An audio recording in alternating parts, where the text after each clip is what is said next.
বন্ধুগণ, আজকে আমি আপনাদের সঙ্গে শেয়ার করব মুচমুচে খাস্তা সোয়াবিনের পকোড়া। আর ভিতরটা একদম সফট, খেতে অসাধারণ। আর এই জন্য আমি প্রথমেই গ্যাসের মধ্যে বসিয়ে দিলাম কিছুটা জল। জলটা একটু গরম হলে আমি এখানে দিয়ে দিলাম লবণ। লবণটা দিয়ে দেওয়ার পর আমি এখানে 150 গ্রাম নিউট্রেলা সোয়াবিনকে নিয়েছিলাম, সেটাকে জলের মধ্যে দিয়ে দিলাম। এবার হাতা দিয়ে আমি সোয়াবিনগুলো জলের সঙ্গে মিশিয়ে নেব। এবার জলটা ফুটে উঠলে মোটামুটি 4 থেকে 5 মিনিট আমি গ্যাসটাকে বাড়িয়ে দিয়ে এগুলোকে সেদ্ধ করে নেব। সেদ্ধটা একটু ভালো করে নিতে হবে। মোটামুটি 5 মিনিট সেদ্ধ করলেই হয়ে যাবে, সুন্দর সেদ্ধ হয়ে যাবে।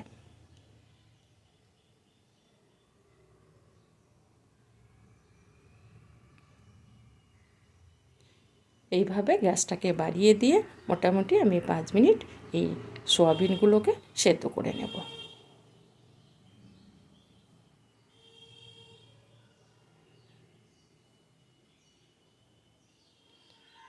এবার আমি গ্যাসটাকে বন্ধ করে দেব।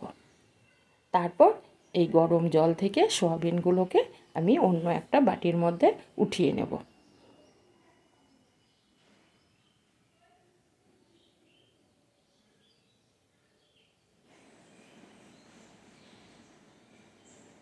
সমস্ত সয়াবিনগুলোকে আমি অন্য বাটির মধ্যে উঠিয়ে নিয়েছি।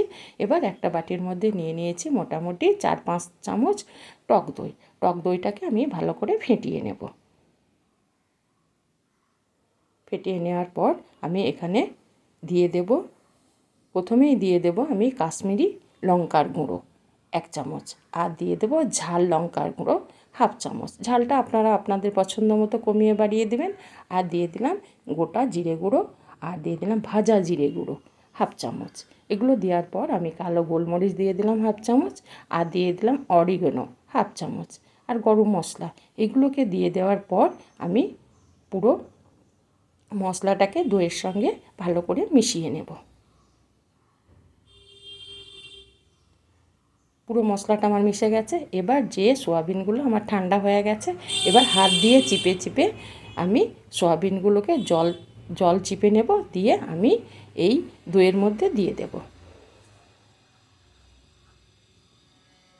একদম চিপে পুরো জলটাকে আমি বের করে দেব। সোয়াবিনগুলো উঠিয়ে নেওয়ার পর আমি এখানে দিয়ে দেব একটা মিডিয়াম সাইজের আলুকে গ্রেট করে রেখেছিলাম, সেটাকে দিয়ে দিলাম। আর একটা বড় সাইজের পেঁয়াজকে আমি লম্বা লম্বা করে কুচিয়ে নিয়েছিলাম, সেটাকে দিয়ে দিলাম। আর দিয়ে দিলাম গ্রেট করা আদা অল্প একটু, আর কুচনো ধনেপাতা। এগুলোকে দিয়ে দেওয়ার পর আমি হাত দিয়ে আমি আলু পেঁয়াজ এগুলোকে সোয়াবিনের সঙ্গে ভালো করে মিশিয়ে নেব। হ্যাঁ বন্ধুরা, জায়গাটা আমার ছোট হচ্ছে, সেই জন্য আমি এটাকে একটা অন্য পাত্রের মধ্যে ঢেলে নেব। ঢেলে নিয়ে আমি ভালো করে এগুলোকে মিশিয়ে নেব।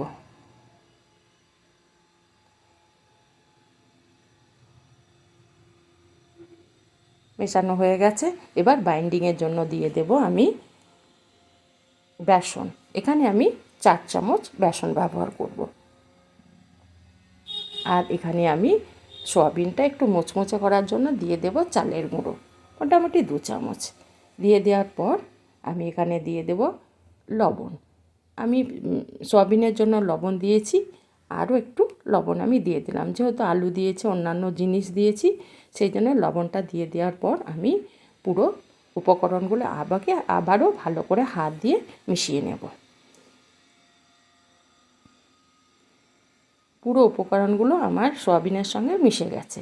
এবার এটা সাইডে রেখে দেবো। হাতটা পরিষ্কার করে আমি গ্যাসের মধ্যে কিছুটা তেল বসিয়ে দিয়েছি গরম হওয়ার জন্য। তারপর আমি এক এক করে একটা একটা করে সয়াবিনকে আমি তেলের মধ্যে ছেড়ে দেব।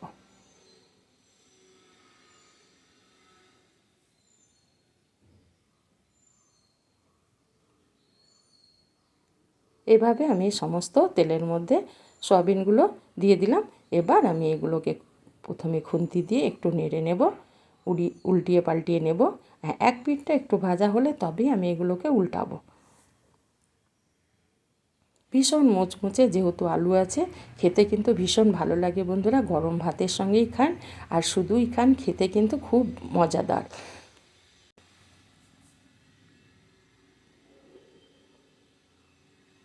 এইভাবে আমি পকোড়াগুলোকে ভেজে নেব। আর গ্যাসটাকে মিডিয়াম করে আমি এগুলো ভাজবো। এবার আমি একটা হাতা দিয়ে আবারও ঘুরিয়ে ফিরিয়ে কিছুক্ষণ ভেজে নেব। আমার ভাজা হয়ে গেছে, গোল্ডেন ব্রাউন হয়ে গেছে। এবার এগুলোকে আমি তেল থেকে উঠিয়ে নেব।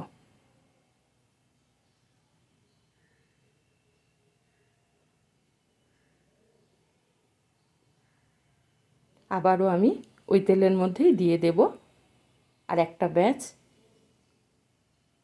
যেমন তৈরি করা সহজ, খেতে কিন্তু ভীষণ মজাদার বন্ধুরা। একবার বানিয়ে দেখুন, দিয়ে কমেন্টে আমাকে বলবেন কেমন লাগছে। এইভাবে আমি সমস্ত পকোড়াগুলোকে তেলের মধ্যে ছেড়ে দিলাম। ছেড়ে দেওয়ার পর আবারও আমি প্রথমে খুন্তি দিয়ে একটু নেড়ে নেব, উল্টিয়ে পাল্টিয়ে নেব। একটার গায়ে একটা লেগে গেলে একটু চাপ দিলেই ছেড়ে যাবে, কোনো অসুবিধা নেই। এইভাবে আমি গোল্ডেন ব্রাউন করে এগুলোকেও আমি ভেজে নেব। এবার এগুলোকে তেল থেকে উঠিয়ে নেব। আর এইভাবে আমি সমস্ত পকোড়াগুলোকে ভেজে নেব।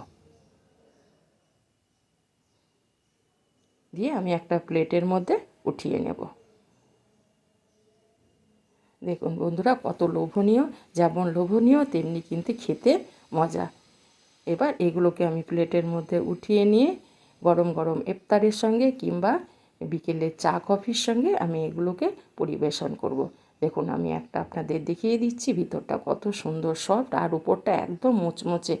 বাই, আবারও দেখা হবে।